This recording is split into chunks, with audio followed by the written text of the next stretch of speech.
Hello everyone and welcome back. In today's video, we will learn about combinators in CSS. So far, we have used single selectors to select elements for styling. As you can see, we have used the HTML element paragraph to add styles, we have used ID to add styles, and we have used class to add styles. These are all single selectors.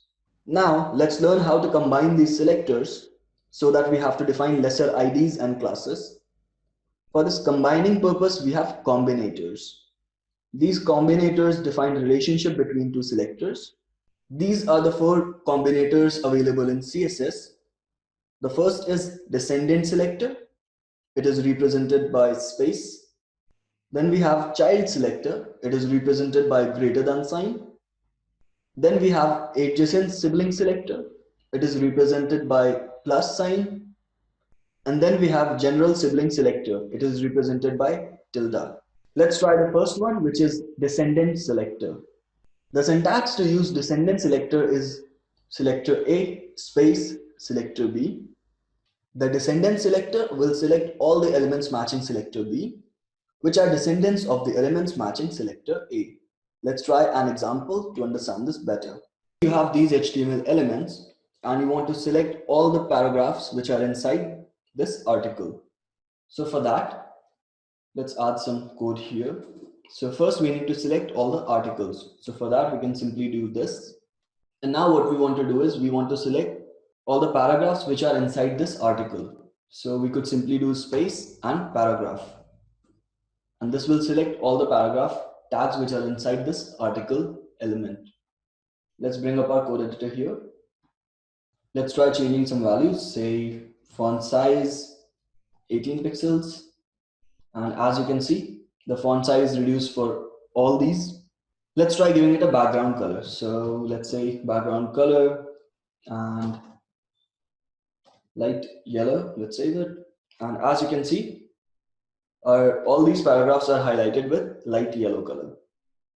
And that's how our descendant selector works.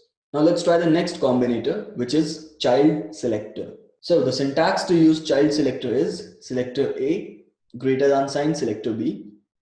This greater than sign is the child selector. It will select only the direct children. Let's try an example to understand it better. So coming back here, let's expand our code editor.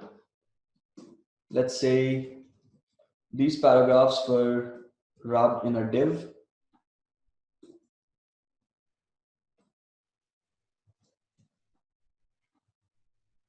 Similarly, say these two last paragraphs are wrapped in a div. Let's save it and let's bring up our editor here. All right, so let's comment this one. Let's save it. And as you can see, the stylings, they went back to normal. Now let's try using this child selector. Let's say article, and child selector is represented by greater than sign. So let's use that. So greater than sign, and we want to select all the paragraph tags. So let's do this. Let's try giving them a background color first. Say light coral. Let's save it. And as you can see here, the first, fourth, fifth, and sixth paragraphs are highlighted. And here the first four paragraphs are highlighted. So if you check the code, so inside the article, we've got 1, 2, 3, and 4 paragraphs which are direct descendant of article. But these two paragraphs, they are inside div. So div is the direct descendant of article and not these two paragraphs. Similarly, over here, we've got 1, 2, 3, 4, these starting 4 paragraphs as the direct descendant, whereas these two are inside div. Similarly, if I wrap this one in a div, and let's just bring this here, let's save it. And as you can see, now even this one is not highlighted because now it is inside div and it is not a direct descendant of the article element. That's all for today, guys. We will talk about the next two combinators in the next video. If there's something that you did not understand, feel free to drop a comment and we will discuss it. See you in the next video. Bye and take care. Hello everyone and welcome back. In the previous video, we learned about the descendant selector and child selector. In today's video, we will learn about adjacent sibling and general sibling combinators in CSS. First, let's try adjacent sibling selector. The syntax to use adjacent sibling selector is selector A plus selector B. This plus sign is the adjacent sibling selector. This adjacent sibling selector will select the first sibling which is matching the selector B. Let's try an example to understand it better. Say you have these HTML elements and you want to select the paragraph which is right next to the div. So let's bring up our code editor here. All right, so coming to the styles file. So right now we are talking about adjacent sibling selector. So adjacent sibling selector. So what we want to do is we want to select all the paragraphs which are next to divs. So div, and for adjacent sibling selector we use plus. So plus, and we want to select all the paragraphs. So let's say P. Let's try to highlight all these paragraphs. So let's say background color and light blue. Let's save it and coming back here. So as you can see in the first article we have one paragraph highlighted, which is the fourth one, and in the second article we have one paragraph highlighted, which is the third one. So let's check our code. So coming to this HTML page, and for the first article we have a div, and inside div we have two paragraphs. So this paragraph is the fourth div, and if you check here, so our fourth div is highlighted. Similarly, for the second article, we've got div here and one paragraph inside it and one before it. So this paragraph is the third one. So let's come down here, and as you can see, our third paragraph is highlighted. So that's how you select adjacent siblings. And if you're wondering what a sibling is, so sibling are the elements which have the same parent element and they come after the target element. So in our case, these are the adjacent siblings. So this third paragraph and the fourth paragraph with respect to divs. Similarly, let's say we want to select all the paragraphs which come after the H3, or we want to select all the adjacent siblings of H3. Let's try that as well. So coming down here, let's comment this. So what we want to do here is we want to select all the paragraphs which are adjacent sibling to H3. So let's write H3, then adjacent sibling selector, and we have to select all the paragraphs. Let's give it a background color, say light blue. Let's save it and come back here. So as you can see, the first paragraph is highlighted, and over here also the first paragraph is highlighted. Let's check our HTML code. So after H3, the first paragraph tag is this first one. Similarly, for the first article, after H3, the first paragraph tag is this one. Similarly, if this paragraph was wrapped in a div, now this first paragraph wouldn't be the adjacent sibling because the parent for this paragraph is div and not article. That's all for adjacent sibling selector, guys. Now moving on to the next one, which is general sibling selector. So the syntax to use general sibling selector is selector A, tilde, and selector B. This tilde sign is the general sibling selector. The general sibling selector will select all the siblings matching the selector B. Let's try an example to understand it better. So coming back here, let's comment this one. So right now we are trying general sibling selector. Let's bring up our code editor here. Let's save it. Now let's say we want to select all the paragraphs which are sibling to the div. So let's try that. So div and tilde, and we want to select all the paragraphs. So let's give it a background color, say light blue. Let's save it. And now as you can see, the fourth, fifth, and sixth div is highlighted, and over here we've got the second and fourth div highlighted. Let's check our code. So coming up here, so in the first article, after the div we have 1, 2, 3, these 3 paragraphs. So over here also these 3 paragraphs are highlighted. For the second one, we've got a div, and after the div we have 1 and 2 paragraphs, which are third and fourth. And after that, both of these paragraphs are wrapped in a div. So as you can see, the third and fourth is highlighted. And that's all for today, guys. If there is something that you did not understand, feel free to drop a comment and we will discuss it.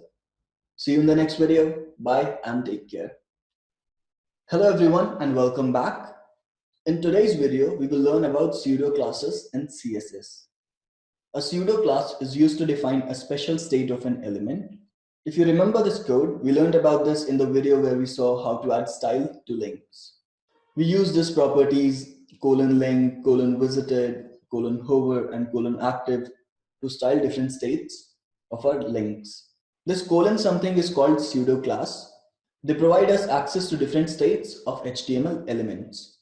These are all the pseudo classes available in CSS. Some of these are for links, some are specific for input elements, and rest others are general. You can use it for all the HTML elements. Let's try some of these to understand them better. Say we have to create this form. This disabled field has a light gray color, and when someone hovers, it shows this cursor not allowed. And when a field is focused, it turns light blue. When the focused input field is required, it turns this light red. And when someone hovers on this button, it turns darker. Lucky for us, CSS provides us with pseudo classes to handle these states. Let's try to code this. So let's bring up our code editor. Let's bring it up here. Now first, let's start with this one. So when someone focuses on an element, it turns light blue. So coming down here, so this is our input element. So first let's select our input element, then :, and for focus we have a pseudo class called focus. So focus, and let's add some styles. So when this element is focused, change the background color to light blue. Let's save it. Let's run our live server. So HTML, right click and open with live server. And now when I focus, all my fields are going blue. Okay, so let's bring up our code editor again. Now the next thing is, when someone hovers on this disabled field, it should show this not allowed cursor. So coming here. So again, this is an input field. So first let's select the input field. So input item and : So even for disabled, we have another pseudo class called disabled. Let's select it and let's change the cursor here. So cursor and not allowed. Let's save it. And now when I hover, it shows me this not allowed cursor. Now moving on to the next part. When I focus on these required fields, it should turn light red like this. So let's try this. So again, let's select our input field. So in our case, the class name is input item : First, let's select when the field is focused. And now let's select when the field is required. And as you can see, I can give multiple pseudo classes. So first, I selected all the input items which are focused, and then I selected all these focused input items which are required. So let's change the background color. So let's give it red, let's save it. And when I focus, it turns red, but this red is very bright and dark. Let's make it light. So we use RGB. So first is R, so full red, 0 green, 0 blue. And even now, as you can see, this red is very bright. So we have another color coding scheme, which is called RGBA. This A helps to add some transparency. This A, it represents alpha, and we can change this value of alpha to handle the transparency. So the value goes from 0 to 1. 1 is the most opaque and 0 is the completely transparent. So let's say we give it a value of 0.2. Let's save it. And now when I hover, it gives me this light red color. Similarly, if the value was a bit more, say 0.8, it's a bit darker, more deep red. Let's just revert it back to 0.2. And as you can see, the password field is required and the confirm password field is also required. So when I hover here, it goes to red. Similarly, even this one goes to red. Now moving on to the last part. So when I hover on this button, it should get this deep blue color. So coming back here. So this is our button submit. So first let's select the button. So BTN and submit. Now we want this action to happen when we hover. So colon, and we can use the hover pseudo class. And if you can notice here, the background color is given in RGBA and the opacity is 0.8. So if you just change it to 1, that should do the job. So background color, let's say RGBA. So red 0,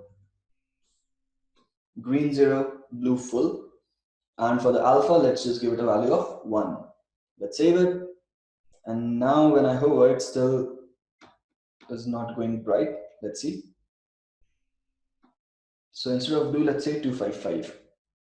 And as you can see, now this is going to deep blue color. That's all for today, guys. In the next video, we will explore some more of these pseudo classes. If there's something that you did not understand, feel free to drop a comment and we will discuss it. See you in the next video. Bye and take care. Hello everyone and welcome back. In today's video, we will learn more about pseudo classes in CSS. These are the pseudo classes which work on all the HTML elements. Let's try some of these to understand them better. Say we have these paragraphs and we want to add some styles to the first and last paragraph of article. For this purpose, we can use the first of type and last of type pseudo class. So let's try it. So first let's try selecting the first paragraph of each article. So for that, let's first bring up our code editor here. So what we want to do is we want to select the first paragraph inside the article. So first we need to select article. Then we can use the child selector, so greater than sign, and let's select the paragraph. Let's give these a background color, say light coral. Let's save it. And as you can see, all these paragraphs which are direct child of article are highlighted. So all these paragraphs are direct child other than the second one for the second article. All right, so coming back here, now what we want is we want to select only the first one. So let's use this pseudo class. So first of type, let's save it. And as you can see, the first paragraph for the first article is highlighted. Similarly, the first paragraph of second article is highlighted. So this first of type pseudo class, it selects the first occurrence of an element inside its parent element. All right. Similarly, let's try selecting the last one. So selecting the last paragraph of each article. Let's comment this. Let's copy this and comment it. Let's paste it here. So instead of first of type, now we can use last of type. Let's save it. And as you can see, the last paragraph is highlighted for the first article and the last paragraph is highlighted for the second article. Now let's say we want to add some styles to the second and second last paragraph. So we can do that using the nth of type and nth last of type pseudo class. So let's try that. Let's comment this. Coming back here, so selecting the second paragraph of each article.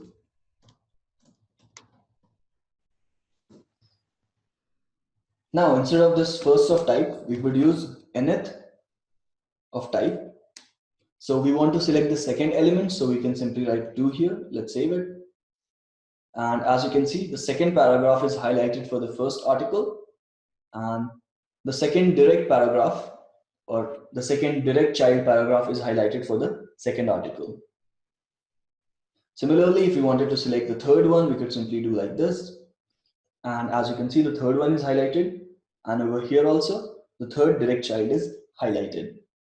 Now say we wanted to select the last one. So instead of nth of type, we would do nth last of type. So say we wanted to select the second last, let's save it. And as you can see, the second last paragraph is highlighted. Similarly, for the second article, the second last paragraph is highlighted. And that's how you select the items which aren't first and last. So you could simply use this nth of type and nth last of type. Now let's say we want to select all the paragraphs which are the first child inside the article. So let's copy this, comment it.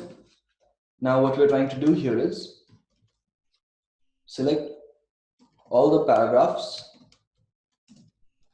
which are the first child inside the article. Let's paste it here. So let's remove this also. So for this, we can use another pseudo class called first child.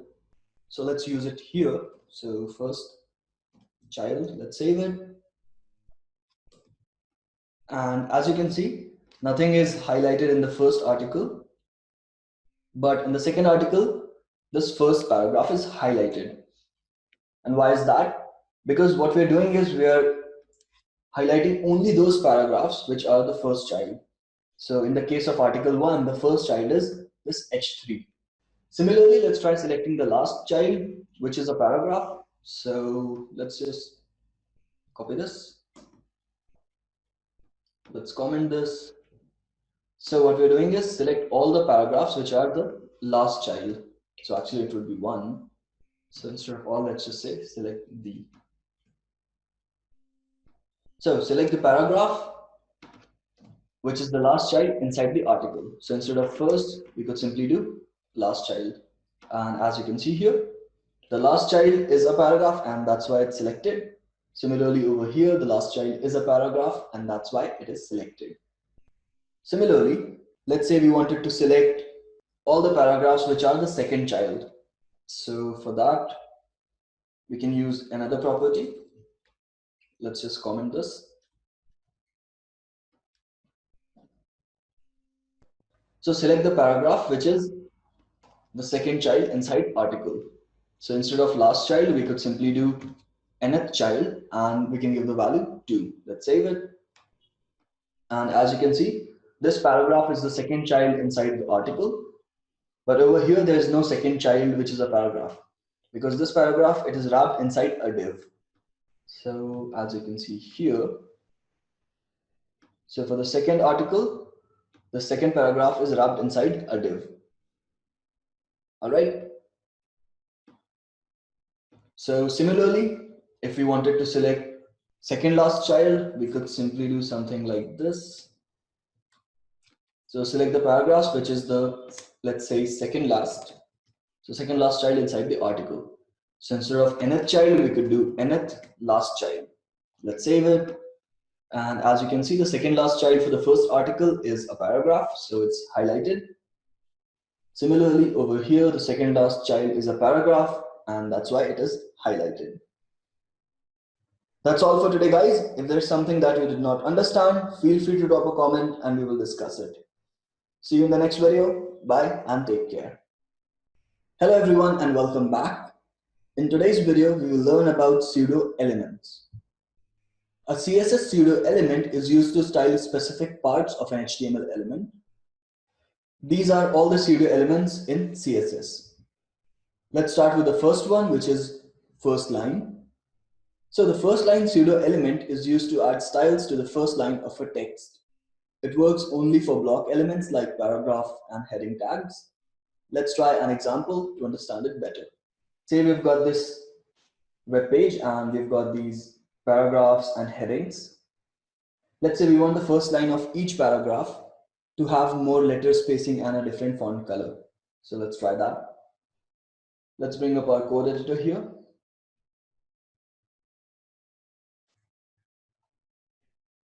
All right, so I don't think we have a class for the paragraphs. No. So let's try using selectors. So article, all the paragraphs which are direct child of articles, select those. Let's give them a background color first. Say light coral. Let's save it. And as you can see, all these paragraphs are direct children of these articles. Now what we want is, we want to use this pseudo element to select all the first lines of the paragraphs and give them some styling. So let's say first line, and what we wanted to do was we wanted to increase some letter spacing. So let's add that, say 3 pixels. And we also wanted to change the font color. So let's do that. Color, let's say light green. Let's save it. And as you can see, the first line is light green in color, all these selected paragraphs, and there's a bit more letter spacing. All right, so let's try the second pseudo element, which is first letter. So as the name suggests, it is used to add styles to the first letter of a text. And even this pseudo element just works only for block elements like paragraph and heading tags. Let's try an example to understand it better.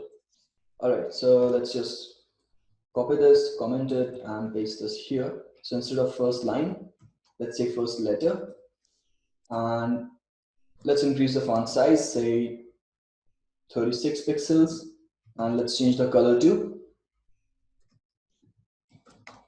let's see if there's a color like, yeah, we can just go with coral. So let's save it, and as you can see, all these first letters are styled, so they've got a bigger font size and they've got a different color. Now if I uncomment this and I save it, and as you can see, both these styles are working together. So we can use multiple pseudo elements on the same element. All right, so moving on to the third one, which is selection. So it is used to add styles to the selected text. So when I select this text, as you can see right now, there's a highlight of this blue color and the font color is white. So it is used to change these stylings. So let's try an example to understand it better. So let's bring up our code editor. So article, all the paragraphs which are direct child of this paragraph. Then our pseudo element, which is selection, sorry. And let's say a background color of light coral and color as black. Let's save it. Let's try selecting these elements. So now as you can see, all these elements, they're getting highlighted with this light coral color and the font color is black, except for this one. And this is happening because the font color is already light coral. Now moving on to the next two pseudo elements, which are before and after. So these are used to add some extra content before and after the content of the HTML element. This extra content could be text, image, or blank. Let's try an example to understand it better. Let's just comment all these for now. So again, let's select all these articles, all the paragraphs which are direct child, and let's select before. Let's say we want to add a quote before all these text. So we can use this attribute content, and inside double quotes, we can just give our single quote. Let's save it. And as you can see, this paragraph has a quote before it. Similarly, all these paragraphs. Similarly, let's try adding something after the content. So paragraph, and let's say after. So content, double quotes, and let's give it a single quote. Let's save it. And now as you can see, there's a single quote before and after. Also, let's give it a background color for all these. So article and all these paragraphs, let's give them a background color, say light coral, let's save it. And yeah, and now as you can see, all these highlighted ones have this code in the beginning and at the end. Similarly, we can add an image. So I've got this small image here. Let's put it back in our code. So to add an image, you can do something like this. So you have to use this URL method, and inside that, just give it the URL. Let's save it. Let's remove this light coral. Let's just say white. Save it. And as you can see, there is this small smiley here before all these elements. Similarly, if I wanted to add the smiley afterwards as well, so I can simply use this URL method and pass the location as the parameter. And now as you can see, we've got the same image at the end. There's just one thing to remember. So when you use image in before and after, you cannot change the width and height. So just ensure that whatever width and height you require, the image is of the same dimensions. Similarly, as I mentioned, this could be empty also. So let's just try that. Let's say empty. Similarly over here, empty. Let's save it. And as you can see, there's nothing before and after these elements. That's all for today, guys. If there's something that you did not understand, feel free to drop a comment and we will discuss it. See you in the next video. Bye and take care.